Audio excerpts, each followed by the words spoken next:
رمضان اور خواتین۔ ارشاد باری تعالیٰ ہے کہ رمضان وہ مہینہ ہے جس میں قرآن اتارا گیا۔ گویا رمضان المبارک کی اہمیت روزے کی وجہ سے نہیں بلکہ نزول قرآن کی شان اس کو اہم بناتی ہے۔ یہ جشن قرآن کا مہینہ ہے۔ اللہ تعالیٰ نے فرمایا کہ لوگوں، تمہارے پاس رب کی طرف سے نصیحت آ گئی ہے۔ یہ وہ چیز ہے جو دلوں کے امراض کے لیے شفا ہے، اور جو اسے قبول کر لیں ان کے لیے رہنمائی اور رحمت ہے۔ اے نبی صلی اللہ علیہ وآلہ وسلم، کہو کہ یہ اللہ کا فضل ہے اور اس کی مہربانی ہے کہ یہ چیز اس نے بھیجی۔ اس پر تو لوگوں کو خوشی منانا چاہیے۔ یہ ان سب چیزوں سے بہتر ہے جو لوگ سمیٹ رہے ہیں۔ گویا روزوں میں جس چیز کی طرف توجہ دلائی گئی وہ قرآن سے تعلق ہے۔ روزے کی شان یہ ہے کہ اس میں کلام الہی سے نسبت بڑھائی جائے۔ سب سے پہلے تو ہم اپنی نیت کو خالص کریں کہ تمام نیکیوں اور اعمال کا دار و مدار نیت پر ہے۔ نیت شعور اور احساس پیدا کرتی ہے۔ شعور بیدار ہو تو ارادہ مستحکم ہوتا ہے اور پھر محنت اور کوشش کی شکل میں سامنے آتا ہے۔ اسی لیے نماز، روزہ اور عبادت کے لیے نیت کی تاکید کی گئی ہے۔ اگر اعمال میں صحیح نیت کی روح ہو تو وہ نشوونما اور نتیجہ خیزی کی قوت رکھتی ہے۔ اگر نیت خالص نہیں ہوگی تو یہ کام محض ایک راگ کا ڈھیر ثابت ہوگا۔ رمضان میں سب سے اہم ہے کہ ہم قرآن سے مضبوط تعلق کریں۔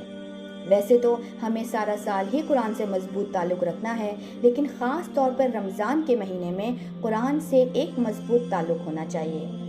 خالص نیت کریں کہ رمضان المبارک میں قرآن سننا اور پڑھنا اپنے رب کی رضا کے لیے ہوگا، اور اس تمنا کے ساتھ کہ یہ کلام میرے عمل کا حصہ بن جائے۔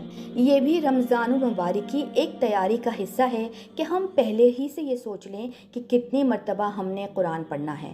عربی متن کے ساتھ اردو ترجمے کے ساتھ پڑھنا افضل ہے۔ روزانہ کا ایک پارہ اور پھر ترجمہ روز پڑھ لینا ہرگز مشکل نہیں۔ قرآن کو جتنا ترجمے سے پڑھا جائے گا اتنی ہی اس کی سمجھ ہمیں زیادہ آئے گی۔ رمضان کے دوران ہمیں بہت موقع ملتا ہے کہ ہم اپنا ذاتی محاسبہ کریں۔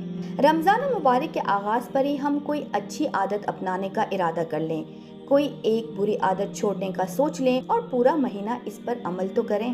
ہم نیو ایئر ریزولوشنز تو بہت مناتے ہیں، ہم اپنے رمضان کی ریزولوشن کیوں نہیں مناتے؟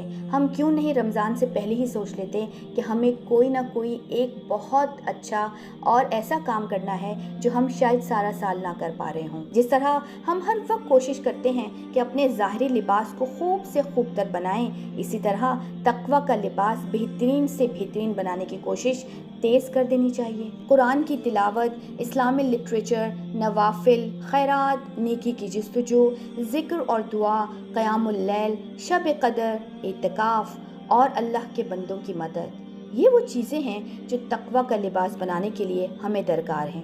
ان سب کے لیے اپنے اوقات کار اور اپنے کاموں کو منظم کرنا اور سہولت حاصل کرنا ضروری امر ہے۔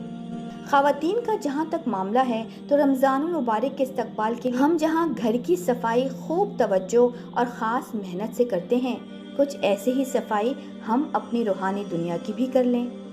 تقویٰ جو دل میں اپنا مقام بناتا ہے، اس دل کی صفائی کتنی کر لی گئی ہے، کتنے اخلاقی اوصاف اس گھر میں سجائے گئے ہیں، اور اخلاقی برائیوں سے کتنے جالے اور جھاڑ جھنکار اس گھر سے نکالے گئے ہیں۔ جب تک اس اندرونی گھر کی صفائی نہ ہوگی، گھروں، کپڑوں اور جسم کی صفائی ادھوری رہے گی۔